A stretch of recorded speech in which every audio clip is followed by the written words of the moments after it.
For better or worse, prognostication is a staple of political journalism. And judging from the response to Elizabeth Warren's presidential run, we're now ready to declare some campaigns over before they actually start. Adam Riley has more. And that's why today I'm launching an exploratory committee for president.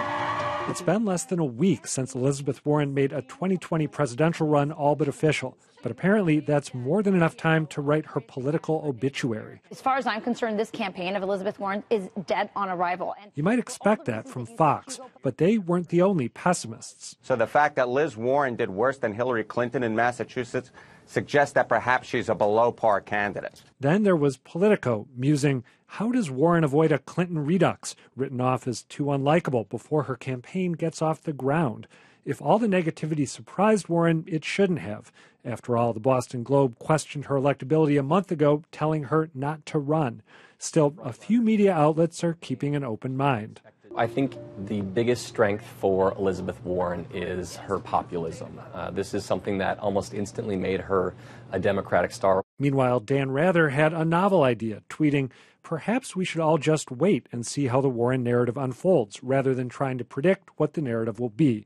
But as any pundit can tell you, that's just crazy talk. I know. The thing that really surprised me is, though, that it's always the women that they talk about, the likability factor. It's always just the woman. Why are they comparing her to Hillary Clinton? Why don't they compare the next person who's in? Why does it have to be? She's not like Hillary Clinton. They're not. It's just that it's the same sex. You don't compare Ted Cruz to Donald Trump necessarily. Why are we doing that? And I have to say, I think there's going to be some blowback on this. I mean, this was right out of the box. It's got to stop.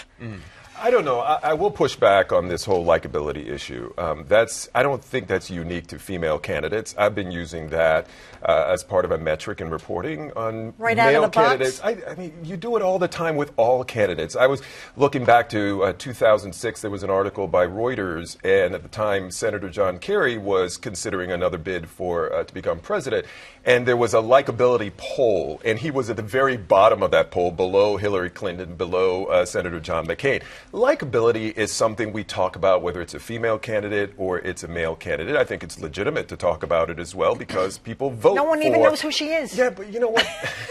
I think you have to talk about likability because people vote for people they like. And I think it is wrong for you to start saying that people won't like her before you find out whether they will. That's what I'm getting at. But it is still something. I don't know that it's limited just to female candidates. But I do think there's a factor that ambitious women are generally not likable in American politics, and I think that is a factor. With her, however, I think the bigger factor personally is that she's seen as a lefty blowhard that's not that popular, doesn't resonate outside of California and New England, and she's a fraud. Whether that's real or not, I think there's a perception because of her background, the Native American thing, that she's a fraud. Well, yeah, I think you're both right. I think that the fact is, people like John Kerry and Al Gore were always dismissed as being unlikable. So it isn't just a gender thing, but it's much more difficult and harsher when it's women. Yeah, because I don't like your voice. Yeah, I don't like your voice. Exactly. I mean, you know, or if you're 69 too. It seems to me that the media is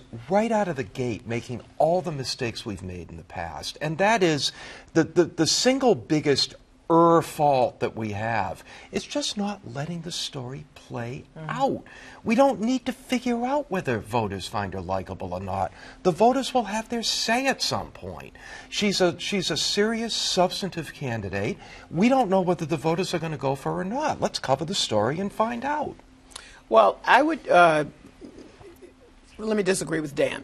So let's start there and say, yes, we talk about all the candidates and their likability, but the narrative about women is always at the top, at the front, and persistent, and it never goes away. You will never see a story about a woman candidate when that is not included. And you will see many stories about male candidates when they could be Ted Cruz. Let's face it, people publicly have said no one likes him. And you won't see that as part of the story. You'll just talk about some other attributes he may or may not have. So that is very real. She knows that. I think maybe she got out early so that, come on, have at it, let me just work through all of this. I do think there's going to be some blowback because just look at the 116th Congress now. All those women, they're coming to play in a different way, and they push back on all their campaigns against this kind of stuff. I've been sitting at this desk, or one like it, over the years when we've talked about someone being accused of cackling. That's a term that is never used unless it's a woman.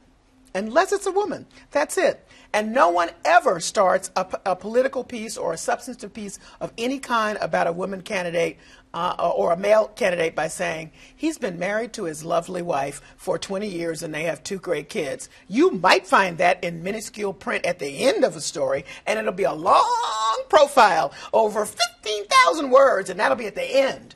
But it'll be at the beginning for every woman. Wearing a beautiful coral colored dress. Name Nancy Pelosi's husband. You know Nancy Pelosi's husband? Nobody does, right? Yeah, there you go.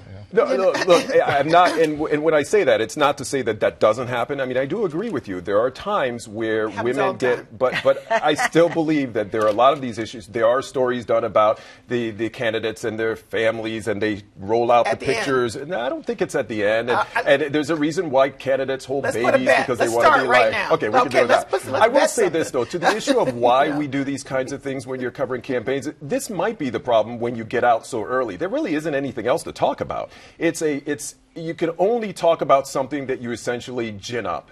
For lack of a better term. She has a long history with banking regulations. I think it's so early. She's been an advocate for, But it's so early to be talking about all of those issue kinds of things. So it's more of the beauty contest we stuff. never get around to talking about even her mantra. So that is a problem. You're right. The middle class is getting hammered. Donald Trump might take issue with that. That's a good thing to start. And she's an expert on that. Those are wonderful things to talk about throughout a campaign. And you're right. We don't come back around to talk about those things. But when it's very early in the campaign, no one's really even thinking about issues at that point, and it's the beauty contest stuff that usually gets played out. I challenge you right now, when the next person, when the next man declares, you find the piece that starts off, he's been married to his lovely wife, and he wore a rust-colored tie, sitting looking toward the sky. Well, now you're taking it too far now, but I will. That's what it looks like.